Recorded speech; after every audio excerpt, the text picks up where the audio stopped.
Bismillahirrahmanirrahim. Assalamu alaikum, my dear students. Our current session focuses on types of variables and variants.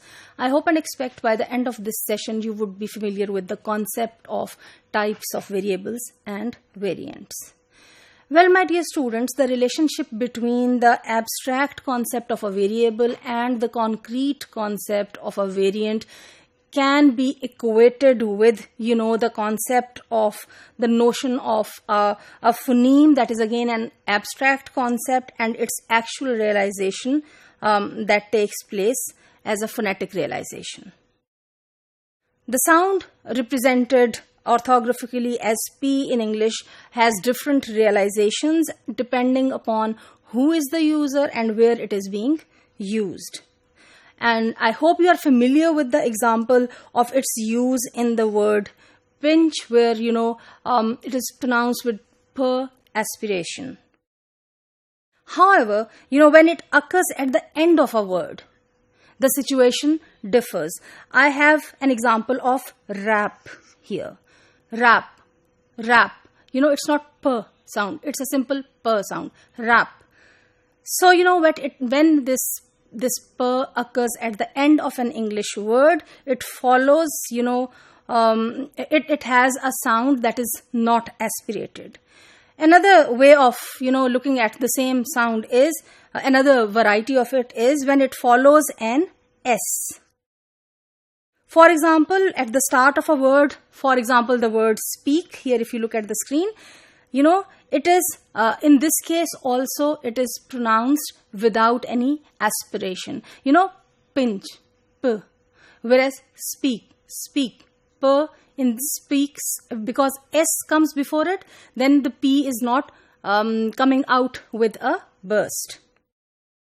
This variation is quite predictable and depends entirely on the immediate linguistic context in which, any of these varieties would occur. Phonologists distinguish what they call the phoneme, which is represented as per, from the phonetic variations, one of which is aspirated sound, and together these are called allophones. What are they called together? Allophones. There, the phonetic realization of per can be distinguished in, for example, the print by using the conventions of when I say in print, it means in the written form. So there is a conventional system of doing that. IPA, International Phonetic Alphabet, helps us to do that. And for the aspirated variant for per, this is the sign per that is used. Because the syllable position determines which variant of P is used, when we can say that the realization of phoneme are constrained by where it occurs in a syllable. So, within a word, and then, a word, and within a word when it is divided into syllables. So, where does it occur? Its positioning is where. This is one of the constraint that occurs, and that would determine whether it would be aspirated or it would not be aspirated. Politically, however, there is an important difference between the alternation between per and per in English and the alternation between cheers and chairs. The constraints on per are completely regular and they are predictable in English, so you always know which variant would surface in a particular situation. With the near class of words in Bequean, the situation is less precise. The same person will sometimes use one variant, whereas in some other situation, there would be a realization of another variant by the same speaker. Here I'm going to give you an example. For example, in Bequia, if a woman is calling her grandson, and if the exchange between the grandmother and the grandson, it goes like this, where the grandmother says, Jed, come here. Jed, come here. Silence from Jed. Jed doesn't respond.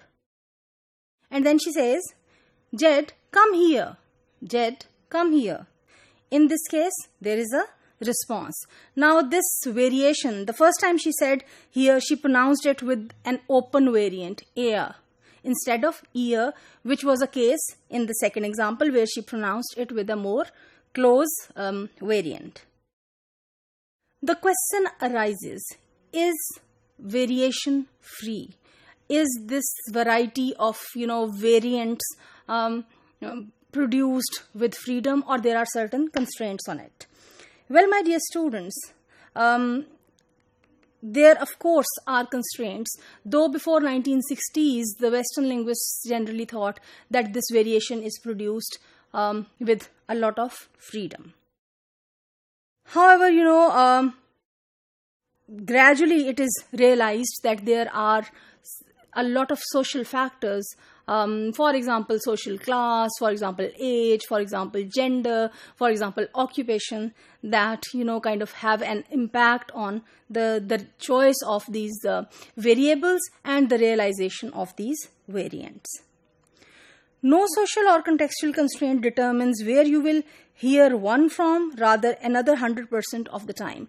However, we cannot determine it on the basis of one particular social factor as a 100% thing, that this is how it would exactly happen every time.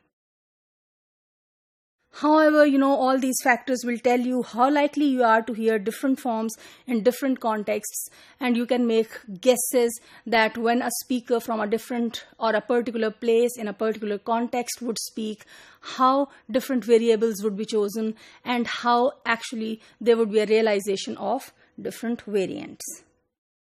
Sociolinguists actually argue that though it is difficult to tell exactly which type of variants would be used in which particular situations, but looking at the totality of the social context, some predictions can be made by any person who is listening to that.